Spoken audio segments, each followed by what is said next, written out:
Good evening everyone. তো দেখো আজকে শনিবার, আর ঠিক বিকেল 5:30 থেকে আমি আমার ব্লগটা স্টার্ট করলাম।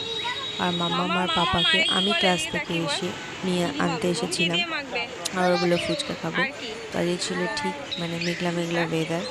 তো আমরা এই শ্রীভূমি পোস্ট অফিসের সামনে, ঠিক সুজিতদার বাড়ির সামনেটাই আমরা ফুচকা খাওয়ার জন্য দাঁড়িয়ে পড়েছে মাম্মা আর পাপা।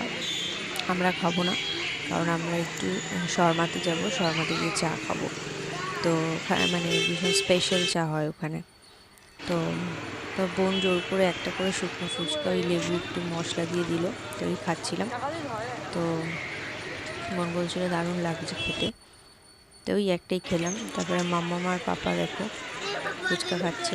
কি খাচ্ছ মাম্মা? ভালো হয়েছে? মানে বাড়ির খাবারটাও এত সুন্দরভাবে খায় না যতটা এটা খাচ্ছে। তো তারপরে চলে এসেছিলাম চশমার দোকানে। এসেছিলাম কারণ হলো লেন্স কেনার আছে আমার, মেকআপের জন্য লেন্সটা দরকার। তো লেন্সটা দেখতে এসেছিলাম। তো চশমার দোকানে ঢুকে পড়েছি ঠিক আমার বাড়ির মানে বাপের বাড়ির পাশেই।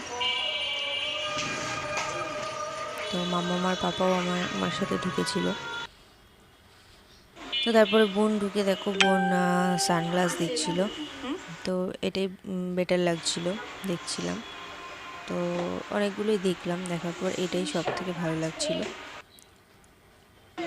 তো তারপরে দেখো একদম শর্মাতে চলে এসেছি চা খাওয়ার জন্য। আর আজকে অনেকটাই ভিড় কম ছিল, নাহলে প্রচুর ভিড় থাকে। তো দেখো বসে চা খাচ্ছিলাম। চাটা দেখেই বুঝতে পারছো কতটা সুন্দর, ভীষণ ভালো, মানে একদম গাঢ় দুধের চা। তো এখন দুধ চা ছেড়ে দিয়েছি, তবুও মাঝে মধ্যে একটু মন হয় তখন খাই। তো তারপরে চলে এসেছি ডোসার দোকানে লেকটাউনে। আমার দাদাভাই ডোসা খাবে বলে, তো বোন আর আমি একটু দাঁড়িয়ে দাঁড়িয়ে একটু বেশি ঢং করছিলাম দেখো। তো তারপরে আমার দাদাভাই চলে এসছে, দেখো ডোসা খাচ্ছে। বাটার মশলা ডোসা নেওয়া হয়েছিল, তো একটা খাওয়া হয়ে গেছে, তো আর একটা অর্ডার করা হয়েছিল, ওটা এসছে। তো ওটা মাম্মা আর পাপা তোমার দাদাভাই, আমার দিদাও একটু নিল, খাই না, জোর করলাম বলে একটু নিল। তারপরে দেখো চলে এসেছি বোনের আমি আইসক্রিম কেনার জন্যে। তো আইসক্রিম নেওয়া হয়ে গেছে, আর দেখো চলে এসছে একদম ঠিক বোনের বাড়িতে।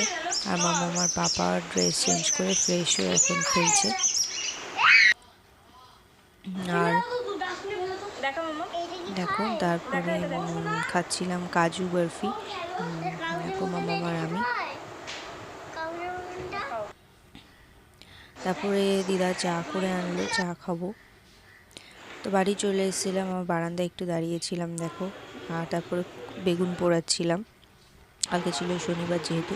তো দাদাভাই টিভি মানে খেলা দেখছিল। তো আজকের ব্লগটা কেমন লাগলো অবশ্যই কমেন্ট করে জানিও।